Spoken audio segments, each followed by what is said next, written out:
A mí Abascal me parece una persona respetable en relación por su historia y la historia de su familia en relación con ese tema, pero eso no le da derecho para tener autoridad para reaccionar como están reaccionando.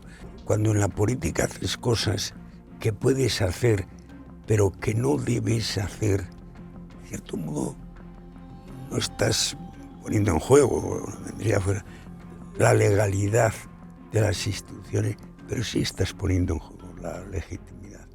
Yo quisiera que todos los políticos catalanes fueran como Pujol, y por supuesto como Tarradellas, y por supuesto como Miguel Rota, con lo cual discrepé no poco, pero desgraciadamente no es así. La ultraderecha en España, igual que no triunfó en la transición, no va a triunfar ahora. Es que los políticos que deben de estar, entre otras cosas, para tratar de resolver los problemas de los ciudadanos y acercar posiciones en lo posible y diferenciarse en lo necesario, resulta que las peleas en el Congreso de los Diputados jueguen en el sentido totalmente contrario.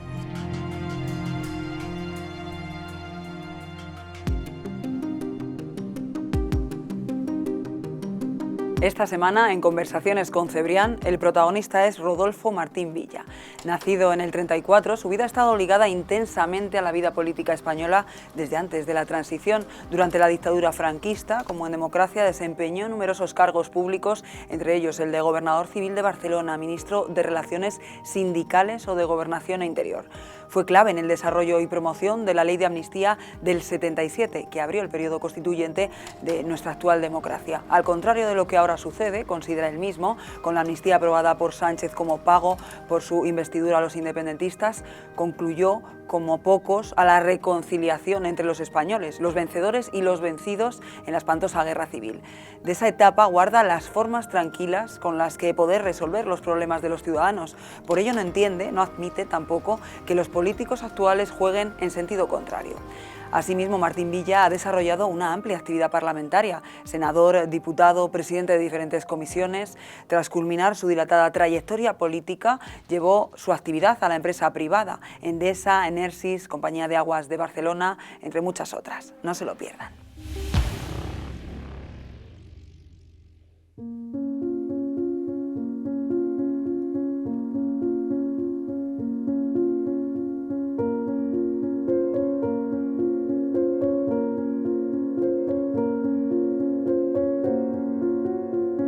Buenos días, Rodolfo. Muy buenos días, don Juan Luis. Tú eres prácticamente el único representante de lo que se llamó el aperturismo después del asesinato de Carrero Blanco y cuando se veía que se iba a acabar el régimen. Digo, el único que sobrevive y que vivió enormemente todos los sucesos del comienzo de la transición, del fin del antiguo régimen. Y quería empezar por ahí. ¿Cuáles son tus recuerdos respecto a las dificultades mayores que tuviste que enfrentar, sobre todo como ministro del Interior, etcétera? Bueno, es cierto que de aquel gobierno, el primero de Adolfo Suárez, que para mí es el más significativo de la transición, éramos 20 y solo quedamos 2, Marcelino Oreja y yo. Es que han pasado muchos años y ya podríamos decir que nos hemos muerto casi todos. Hombre, mis recuerdos no son tampoco los clásicos de un ministro en una situación normal, sino, como has apuntado, del ministro que tiene las responsabilidades de la policía y de la seguridad y que tropieza además, a veces no con éxito, con el único enemigo que tuvo la transición, que fue el terrorismo.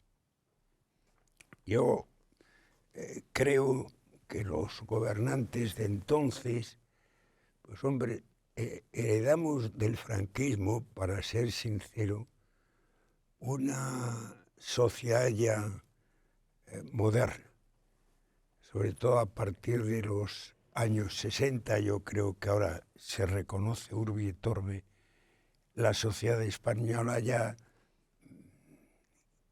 es no solo en lo económico, sino en lo que hoy constituye el estado de bienestar.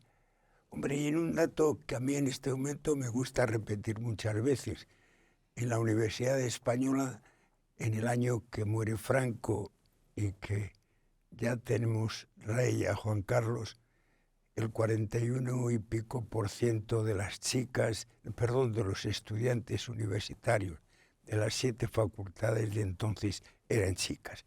Es decir, era otra sociedad nueva y moderna que coincidía con un régimen político que no lo era. Que no era el mismo, evidentemente, que el de la guerra civil y el de la situación dura y cruel de la posguerra, pero que en todo caso no era el mismo tampoco.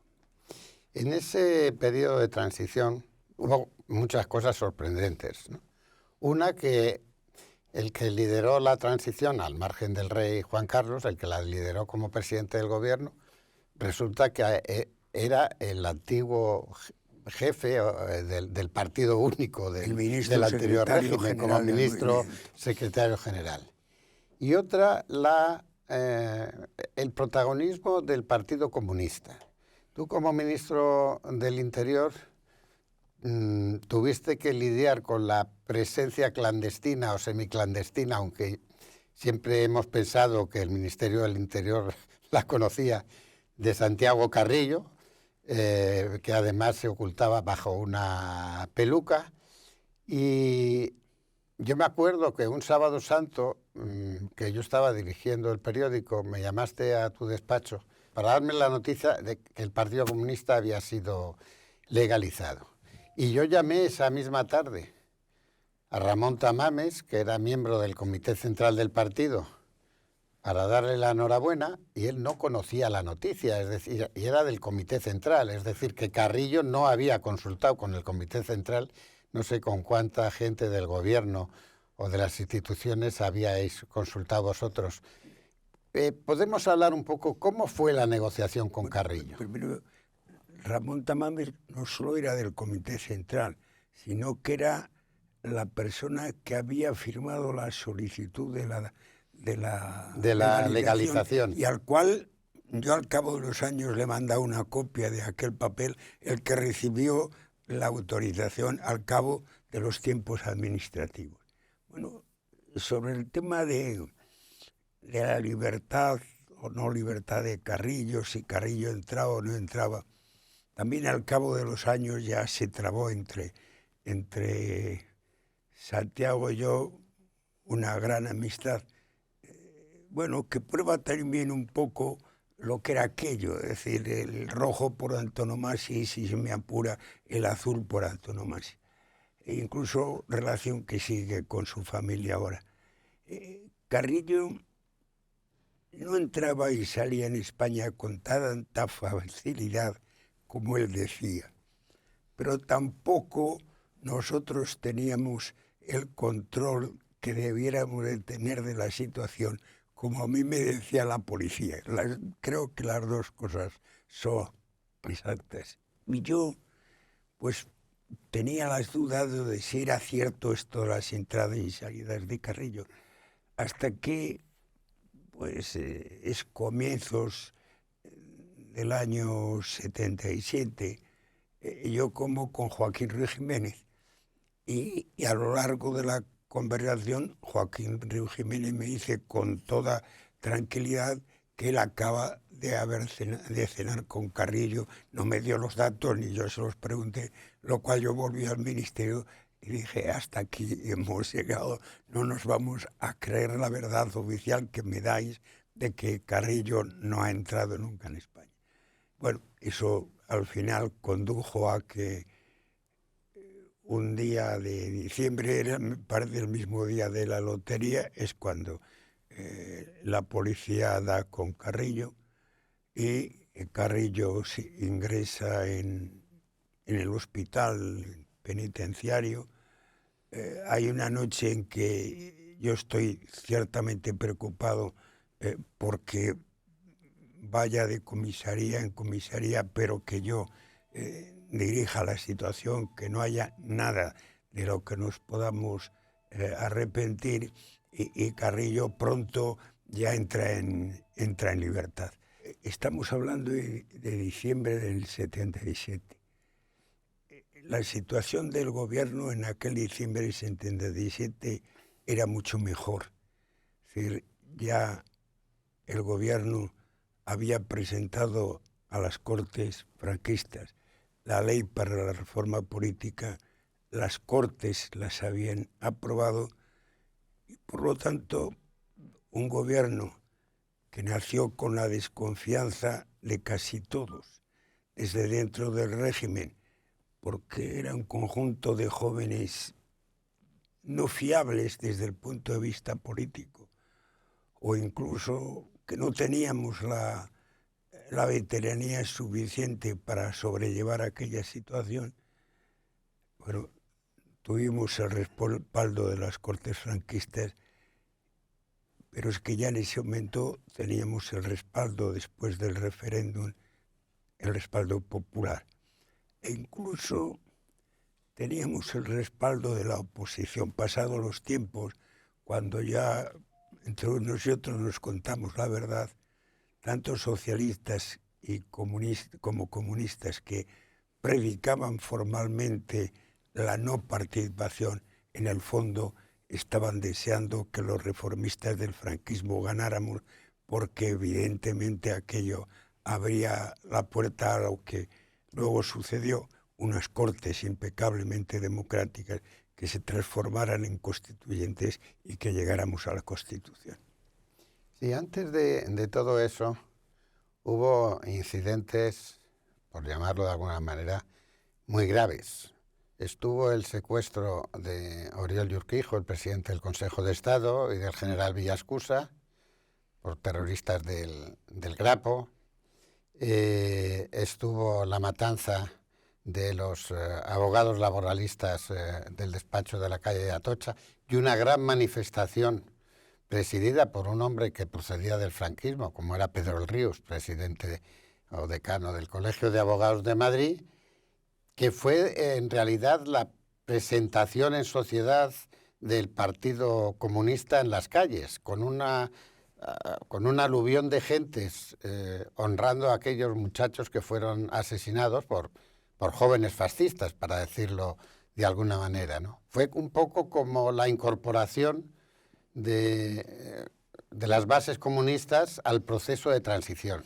¿Cómo explicas tú que después de todo esto la oposición de izquierdas, incluso el PSOE, esté dispuesto ahora a decir que la transición acabó en el 83, cuando efectivamente el Partido Socialista Obrero Español y el Partido Comunista fueron esenciales, junto a las formaciones que procedían del anterior régimen, fueron esenciales para lograr la reconciliación y hacer el nuevo régimen democrático? ¿Cómo entiendes eso? Es cierto que la llamada historiografía actual, que consagra la ley de memoria democrática, es una historiografía para la cual la transición no existió. Es decir, el franquismo duró primero hasta la Constitución y luego, en base a un pacto para sacar adelante los presupuestos, incluso el franquismo duró hasta el comienzo del gobierno presidido por Felipe González. Pero lo cierto es que es verdad que aquella semana final de enero de 1977 es el momento más negro que tiene la transición española. Yo diría, y además se lo comenté pasado algún tiempo, no mucho, a Adolfo Suárez, digo, es el único momento que yo, quizá con la visión, hombre, por un lado importante, pero por otro lado de parcial, porque me tocaba buena parte de aquellos problemas, fue el único Que eras el momento, ministro del Interior en ese claro, el momento. ministro de la Gobernación en aquel momento, pero bueno, lo que hoy Se es llamaba de ministro del Gobernación. Interior. Y que yo vi la transición en peligro. Pero a veces, no solo en política, en la vida, los malos momentos tienen efectos secundarios positivos y al revés. Y aquello fueron, como tú has dicho, los secuestros de Oriol y Villascusa, atentados de ETA, también de Grapo, y sobre todo lo que culminó toda aquella situación son los asesinatos de los abogados laboralistas de Atocha.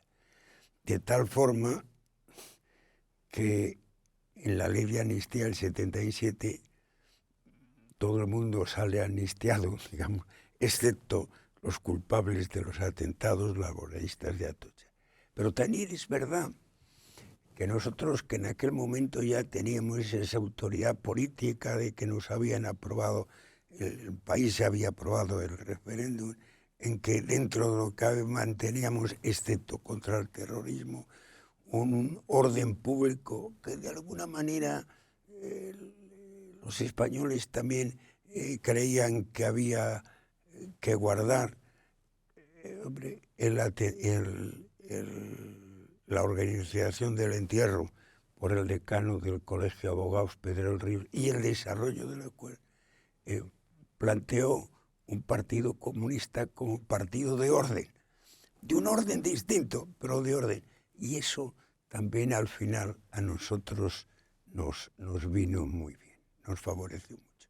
¿Y cómo explicas ahora eso, que no se enseñe en las escuelas, que las nuevas generaciones no entiendan que aquello fue un proceso de reconciliación? En la guerra siempre hay victimarios y víctimas en las dos partes, y fue un proceso de reconciliación entre victimarios, víctimas y víctimas, victimarios, y poner punto final a un proceso de guerras civiles muy prolongado en este país. En este sentido, como indicaba antes, la ley de memoria democrática es absolutamente horrible. No en un campo el que sale habitualmente en la prensa de tratar de resolver problemas que queden pendientes de enterramientos de víctimas de uno u otro lado, singularmente de víctimas del franquismo. No, en esto sí queda algo, y yo creo que todos los gobiernos hemos cumplido con nuestras obligaciones, aunque hayamos sido de distintos sectores políticos, la UCD, el PP y tal. Creo que hemos cumplido. No ese es el problema. Entre otras cosas, hemos cumplido porque algunos de los gobernantes entonces, es cierto que al proceder del franquismo no habíamos estado siempre en la democracia, pero siempre habíamos estado en la reconciliación.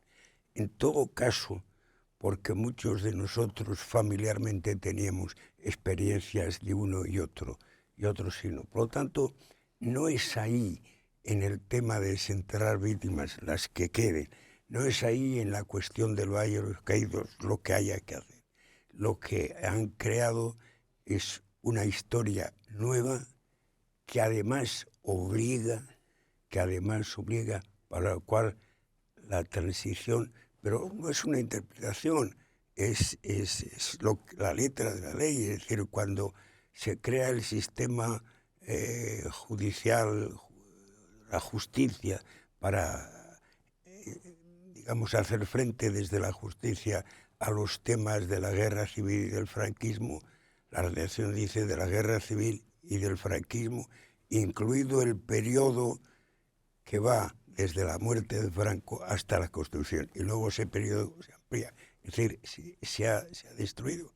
A la ley de amnistía del 77, que es la expresión más clara de algo más importante, si se quiere, que la propia reforma política, que es la reconciliación entre los españoles, se les sitúa bajo sospecha. Es verdad que ahora la ley de amnistía en relación con los sucesos de Cataluña, ya otra vez la ley de amnistía del 77 vuelve a ser buena. No tiene sentido lo que está sucediendo, pero fundamentalmente por eso. Primero, la amnistía no ha existido. Segundo, la gran pieza de la reconciliación que fue la ley del 77 se pone bajo sospecha.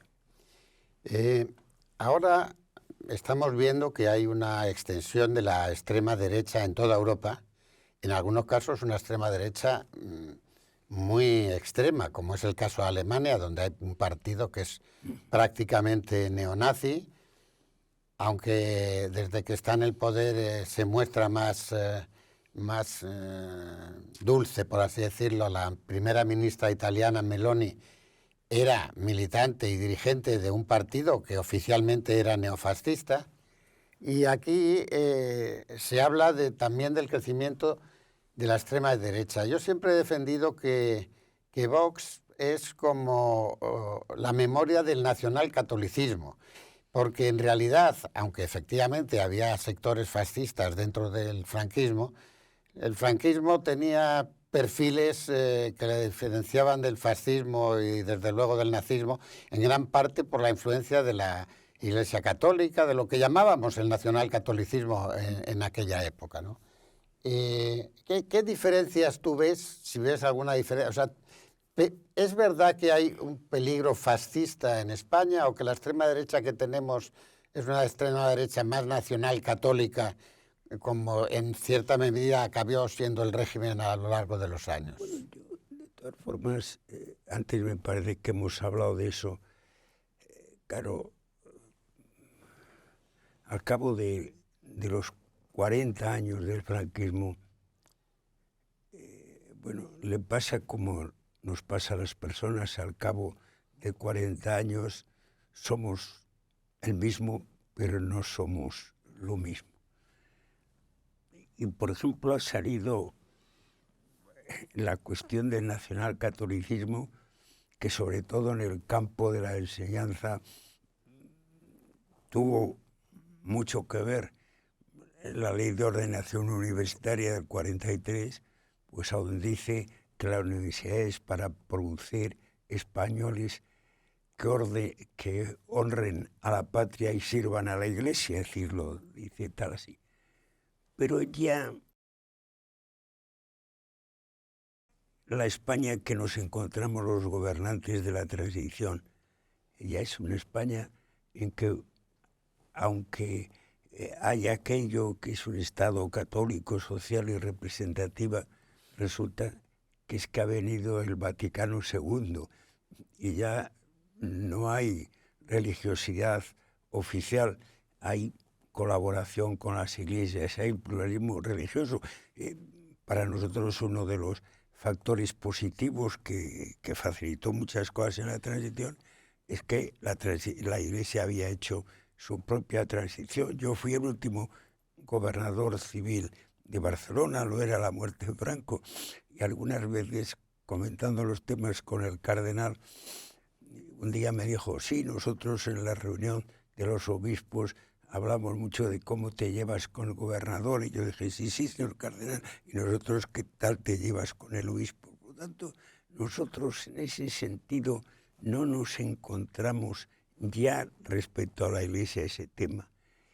Y yo tampoco acabo de ver en vos ese nacional catolicismo histórico de siempre.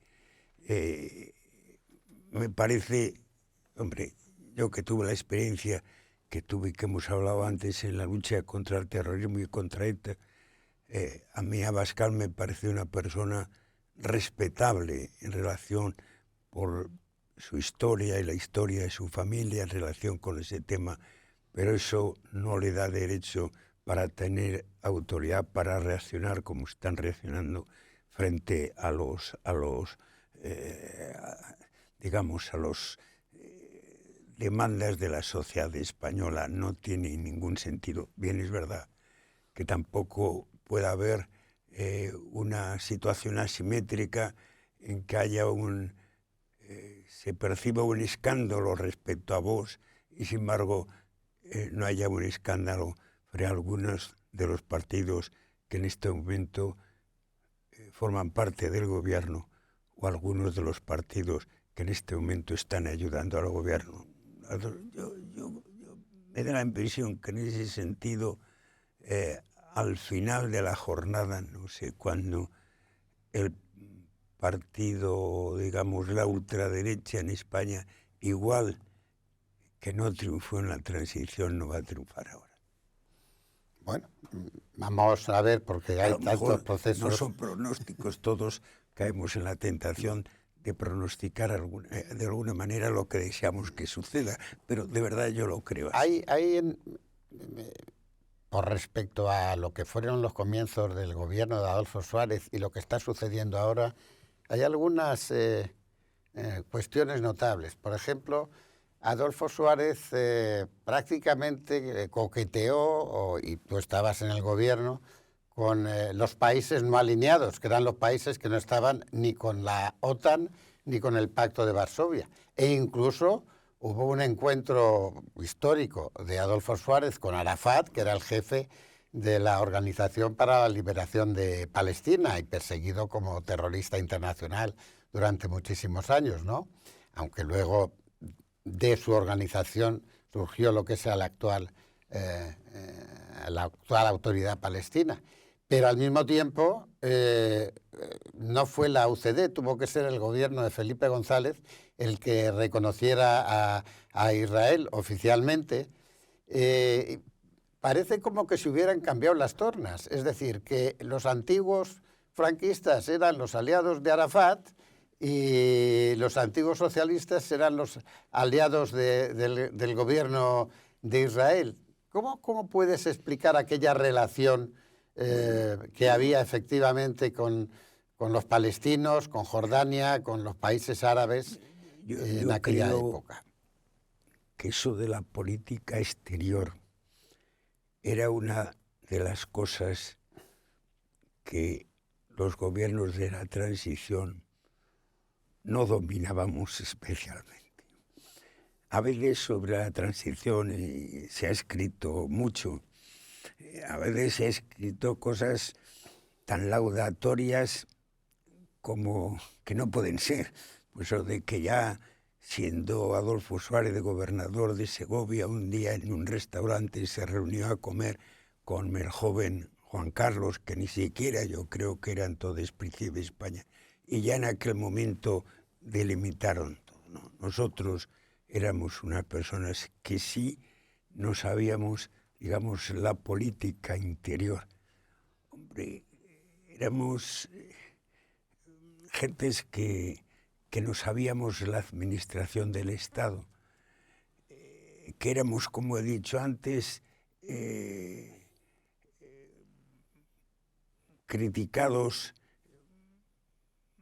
por no demócratas, pero en absoluto podíamos serlo por no reconciliadores. En ese sentido, yo creo que algunos de los movimientos iniciales del propio Adolfo Suárez no los hubiera tomado años después.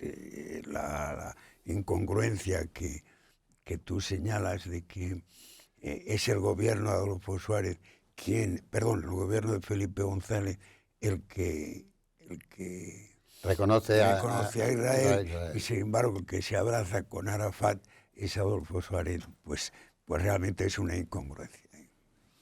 No lo digo porque también yo recuerdo, has citado antes a Marcelino Oreja, que yo recuerdo una conversación que tuve con Marcelino Oreja en ocasión del primer viaje del rey a China, viaje en el que con otros periodistas yo estuve invitado, y en ese viaje Marcelino Oreja me comentó que había un plan de futuro para Melilla, de acuerdo con el gobierno marroquí, de hacer una especie de zona franca entre el puerto de Melilla y el puerto de Nador, y que ese plan se estaba negociando además con la jefatura del Estado Mayor, etcétera y tal. Y hemos pasado de ese plan de la transición a un muro lleno de pinchos que impide pasar a los inmigrantes que lo escalan, y a una situación enormemente confusa en lo que un día fueron plazas de soberanía y ahora son ciudades autónomas. ¿Cómo se contemplaba eso en la época de la transición? Hombre, yo lo que pasa es que creo que el tema de Ceuta y Melilla, claro, es un tema muy de política interior, aunque sea de relaciones con Marruecos a la vez. Y por lo tanto, esa idea de que tú cuentas de No, que me contó a mí el gobierno de Adolfo Suárez. Marcelino Oreja era especialmente buena, tanto para Melilla como para Ceuta. Hubiera sido una idea de una colaboración. Nosotros colaboramos en Nador, vosotros colaboráis en Melilla, nosotros colaboramos en Larache, vosotros colaboráis en Ceuta. Hubiera sido estupendo. Ese es un tema, fíjate, yo he sido luego, mucho después, presidente de Endesa, y una de las cosas que lógicamente te preocupan cuando presides una eléctrica, tanto si es pública como privada, son los apagones. Y a mí uno de los apagones que siempre me importaba especialmente es que tuviéramos apagón en Melilla y que sin embargo hubiera luz en Nador. Es decir, ese tipo de cosas que alumbran colaboraciones como las que describes, creo que hubieran sido buenas. Creo que hubieran. Sí, a mí me sorprendió que no continuara eso. Otra interrogante muy común es respecto a la policía, de la que tú eras el jefe, y la judicatura de la época, porque era una policía y una judicatura que se habían formado en el régimen franquista y que no tenían la inteligencia política que los que habíais estado con las instituciones franquistas, pero queríais la democracia, que respondían a criterios, digamos, pues que habían heredado. Es decir, y se habló mucho de la infiltración de la policía en algunos de los movimientos de extrema derecha o de virtual extrema izquierda, incluso terroristas. Se habló mucho de la confusión en el secuestro del presidente del Consejo de Estado, que como sabes yo viví también muy personalmente, porque nos entregaban, hablábamos con los secuestradores nosotros y con la familia de Oriol y Urquijo y los primos de Rivera, etcétera y tal. ¿Tuviste un problema con la policía patriótica, como ahora se llama, en aquella época? ¿Fueron casos aislados o verdaderamente hubo sectores que conspiraban para atajar el cambio de régimen? Una de las cosas que sí estoy satisfecho de la transición es la reforma policial, humildemente satisfecho. Y sobre todo porque hicimos lo posible y lo imposible porque hubiera una policía civil de verdad. La ley de la policía, que es de la policía y la Guardia Civil, toma unas decisiones, o plantea un sistema en el cual las responsabilidades de la policía son enjuiciadas por la justicia normal, por la justicia civil. Hasta entonces era la justicia militar la que se ocupaba de los posibles faltas, crímenes de la Guardia Civil, o en el seno de la Guardia Civil, que era un juicio, un cuerpo militarizado. Militar, pero también de la policía de uniforme, de la entonces llamada Policía Armada, luego Policía Nacional, y en cierto modo de la propia policía civil, del cuerpo de policía, porque en los sucesos, en los encontronazos, en las manifestaciones, se encontraron unos. Eso lo cambiamos. Eso lo cambiamos. Le dimos también un cierto fuero a los policías y a los guardias civiles para que el enjuiciamiento de esos problemas tampoco se hiciera por el juez del lugar, que a lo mejor no es el más objetivo para enjuiciar esos temas, o más objetivo o el más independiente, de hecho, sobre todo en temas de terrorismo. Por lo tanto, yo creo que ahí sí que hubo un cambio, que además luego con gobiernos de uno y otro signo, ya en democracia, ya en Constitución, ya el PP, ya la UCD, ya por supuesto el Partido Socialista, hombre, de alguna manera hoy la policía, los cuerpos policiales en general, en la evaluación de los sondeos de opinión, siempre son de los que salen en primer lugar. En aquel entonces era otra la situación y yo tuve más posibilidades de intervenir en relación con la policía que con la Guardia Civil, que por eso de la doble dependencia civil y militar. Y me acuerdo que le decía una cosa muy elemental, es decir, oiga, del mismo modo que yo no les pido a ustedes que espíen a don Felipe González y a don Santiago Carrillo, no es lo suyo, tampoco me protegen a don Blas Piñar, que tampoco es lo suyo. Y eso poco a poco lo creo que se entendió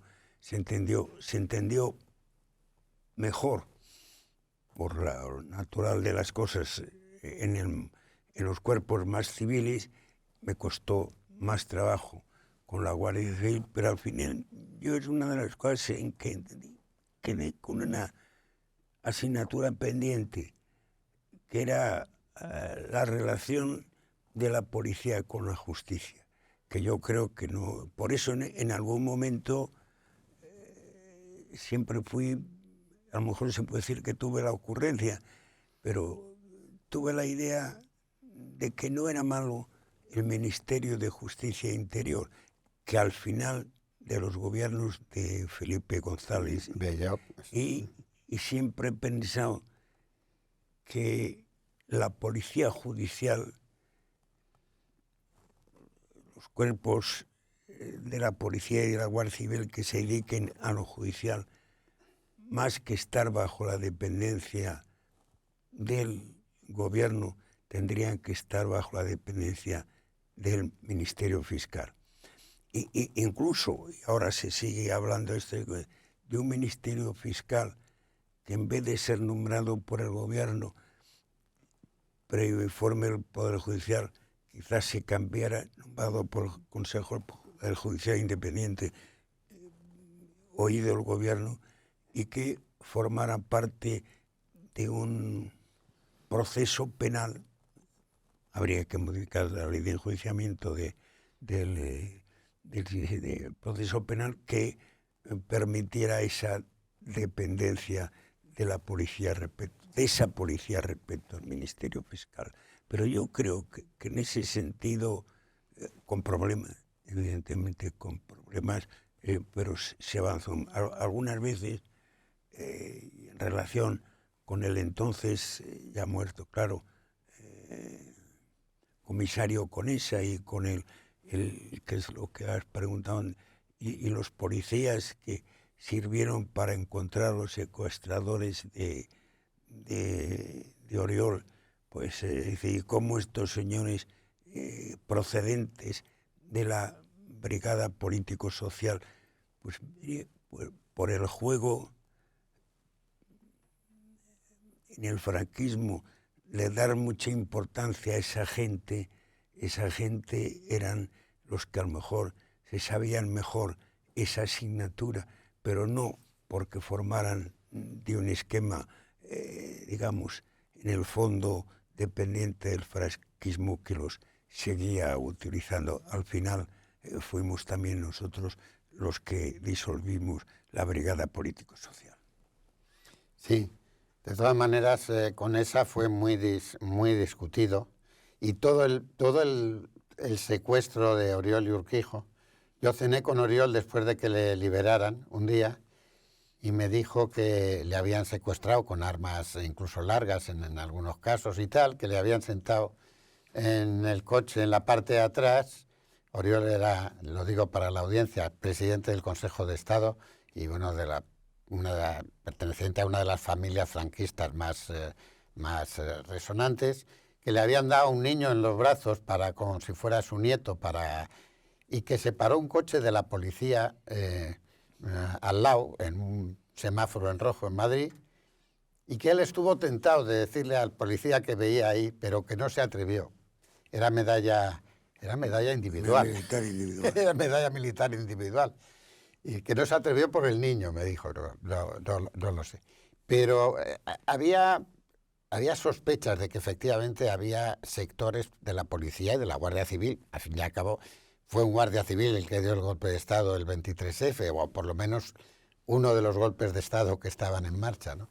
Y que aquello era efectivamente muy difícil. Y precisamente por eso, porque tú eras el ministro del Interior y porque porque a mí me registraron en mi casa, como recordarás, buscándome a Oriol. Es decir, o sea, que realmente, es decir, la sensación de que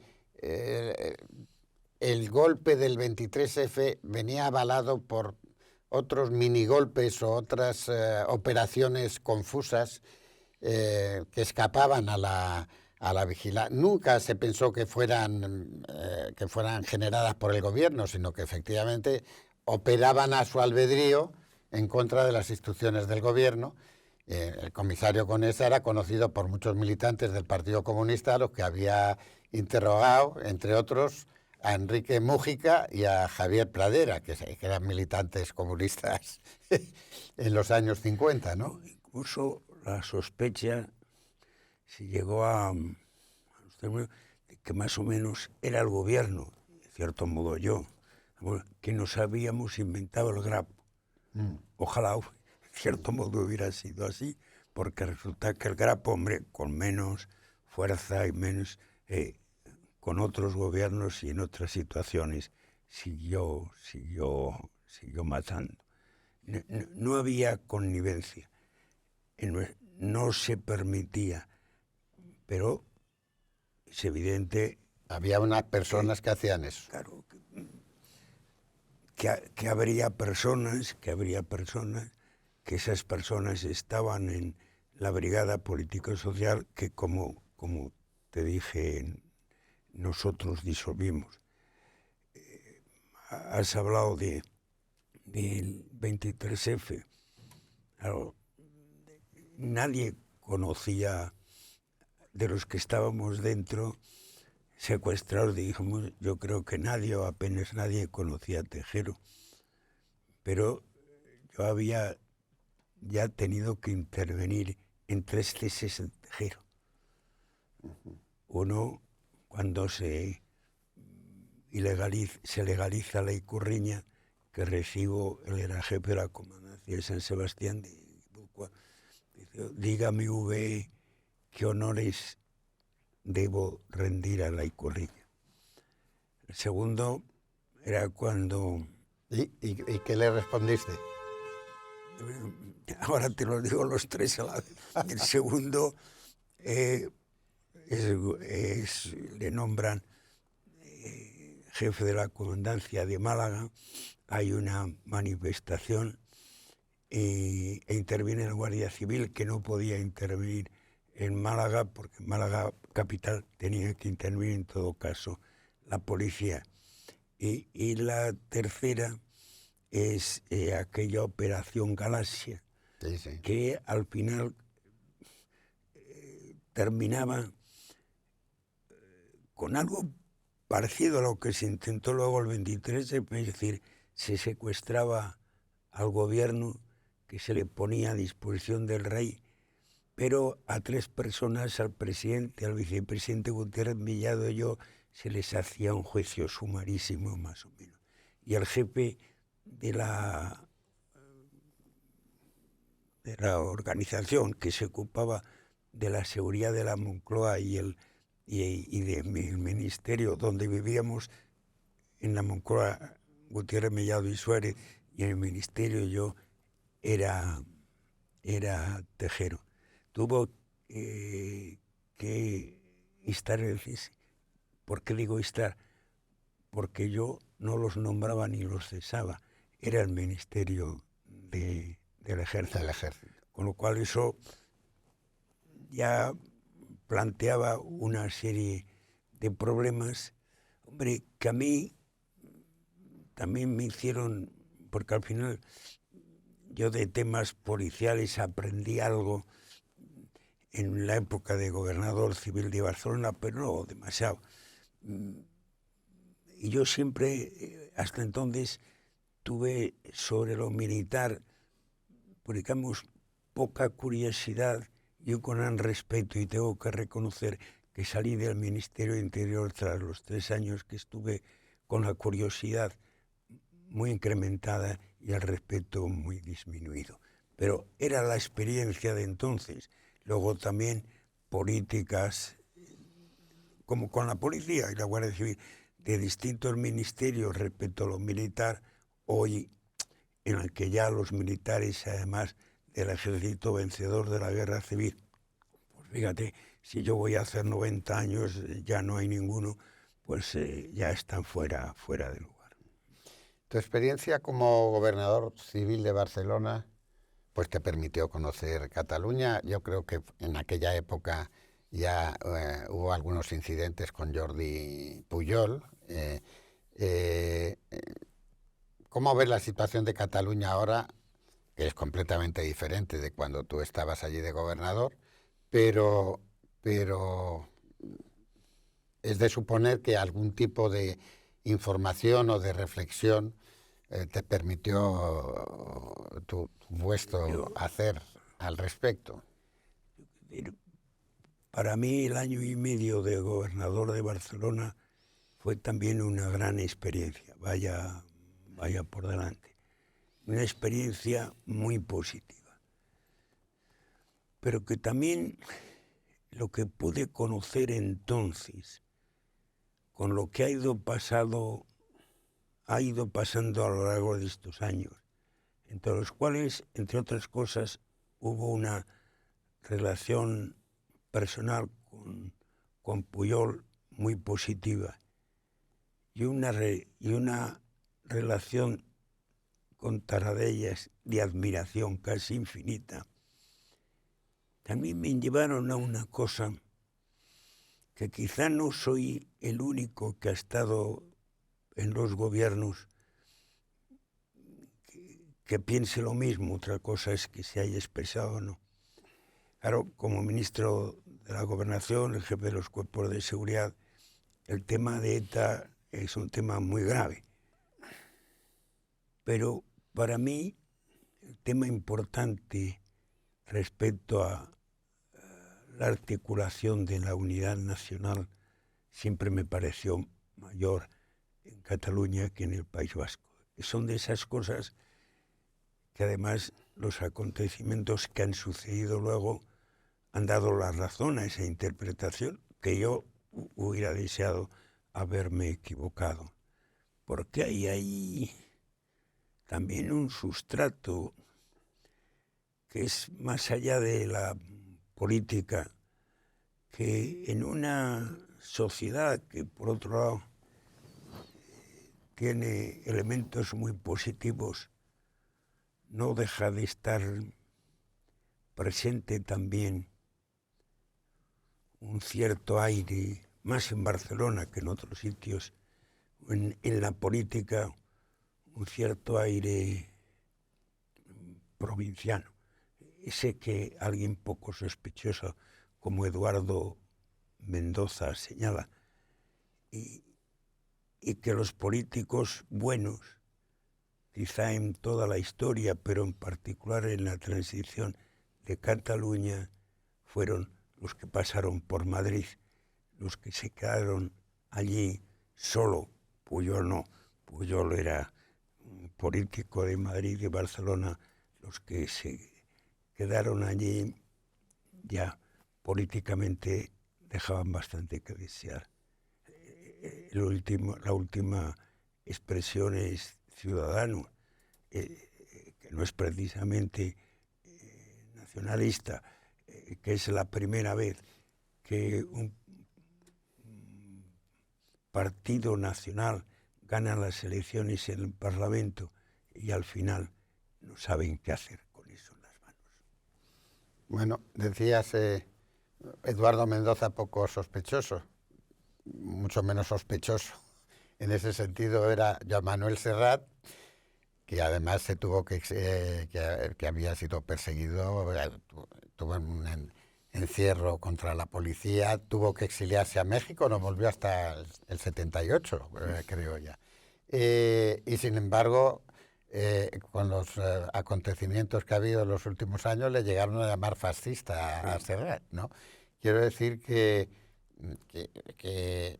Pero esa situación de algunos sectores que Mendoza retrata muy bien, es decir, provincianos, pretenciosos, endogámicos, suelen estar presentes demasiado también en la política catalana. Ya sé que vas a cumplir 90 años y por lo tanto no digo que te importe todo un rábano, pero en fin, estás un poco por encima del bien y del mal, porque a estas edades eso sucede, ¿no? ¿No te preocupa la reacción que a estas palabras puede haber en determinados sectores de la sociedad catalana actual? Bueno, sí, pero sí, yo no digo que sea mayoritario, pero ciertamente están presentes y están presentes y están presentes siempre. Es decir, claro, es que yo quisiera que todos los políticos catalanes fueran como Puyol, y por supuesto como Tarradellas, y por supuesto como Miguel Rota, con lo cual discrepé no poco, pero desgraciadamente no es así. Yo tengo de Tarradellas un recuerdo, luego una amistad, incluso los matrimonios, pero cuando llega a Tarradellas viene a Madrid, yo estoy con él y cuando se va a despedir le digo, bueno, pero usted se irá a Barcelona.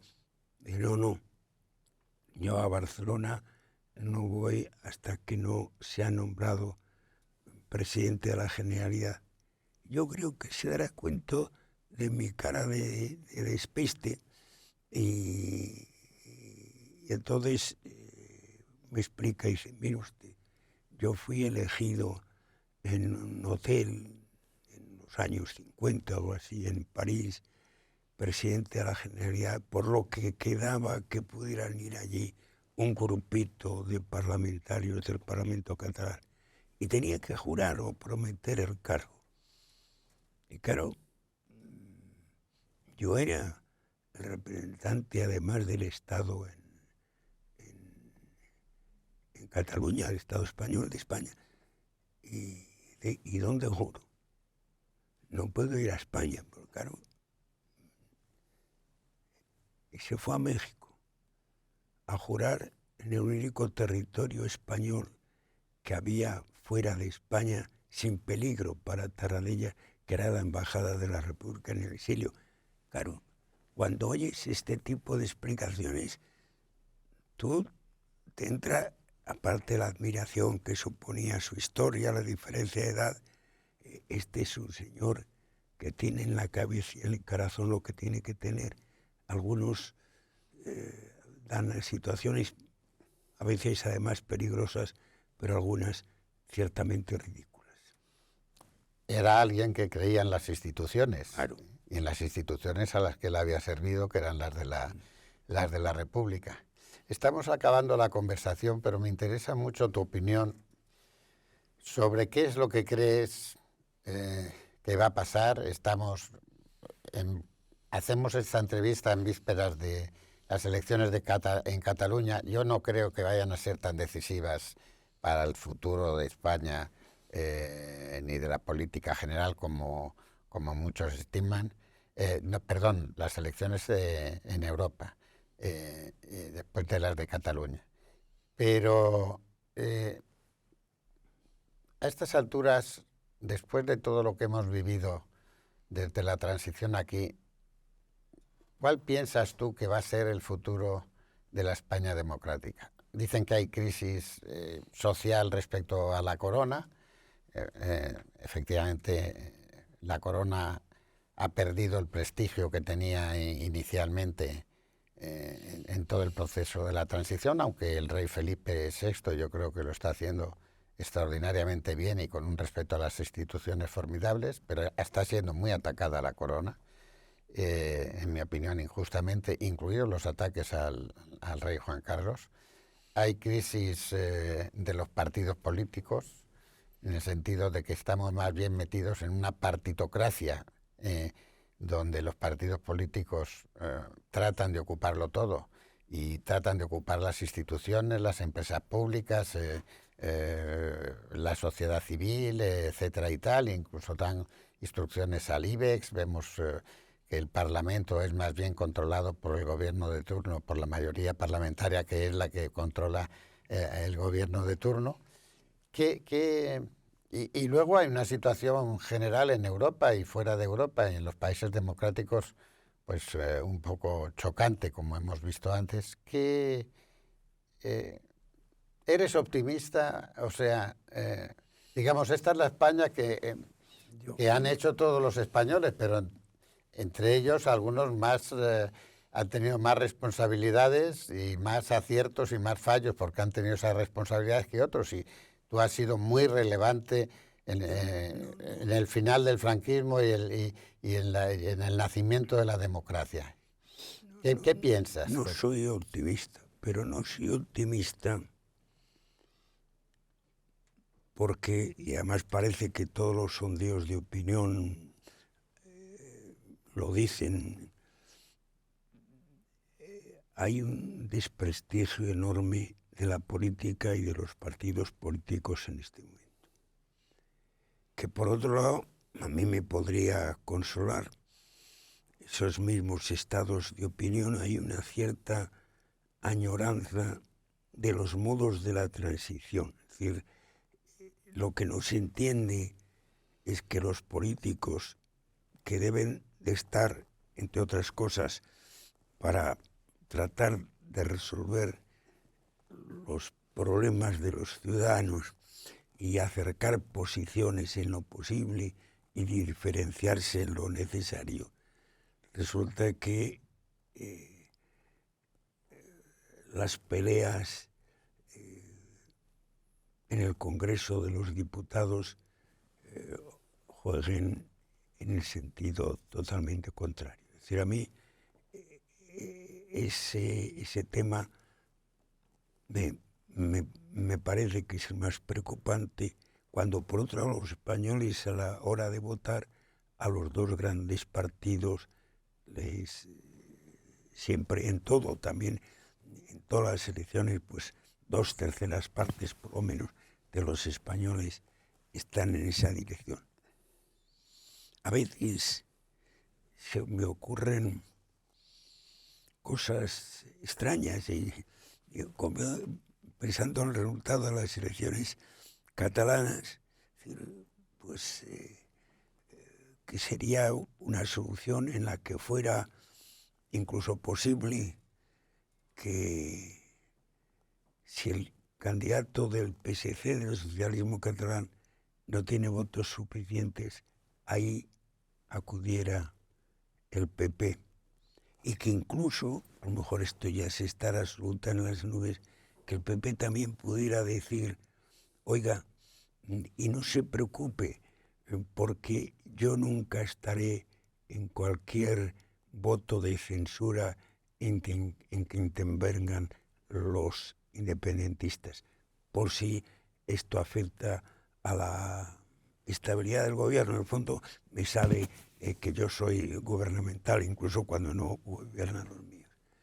Entonces, claro, eso no es posible, además lo que estoy contando, pues seguramente a lo mejor no se pueda ni se debe hacer. Pero claro, que tengamos un gobierno que debe su estabilidad a ceder en una cosa tan importante como la ley de la amnistía, que entonces, claro, es pasarse de la política a la ética, es decir, es pasarse cuando en la política haces cosas que puedes hacer, pero que no debes hacer, de cierto modo, no estás poniendo en juego, vendría fuera, la legalidad de las instituciones, pero sí estás poniendo en juego la legitimidad. Y a mí, en ese sentido, no solo me parece que no se está haciendo nada en esa dirección, sino que se está haciendo todo en dirección contraria. Es decir, habría que tener un gobierno que, por supuesto, que gobierne con prudencia y con justicia. También una oposición que se oponga con templanza y con mesura, pero de alguna manera, hombre, aquello que el rey Juan Carlos, yo lo oí además, cuando habló ahora todo el mundo, bueno, ahora hace mucho tiempo ya, la palabra consenso forma parte del lenguaje político, pero la primera vez que yo oí consenso de concordia nacional fue el día que el rey Juan Carlos aceptó la...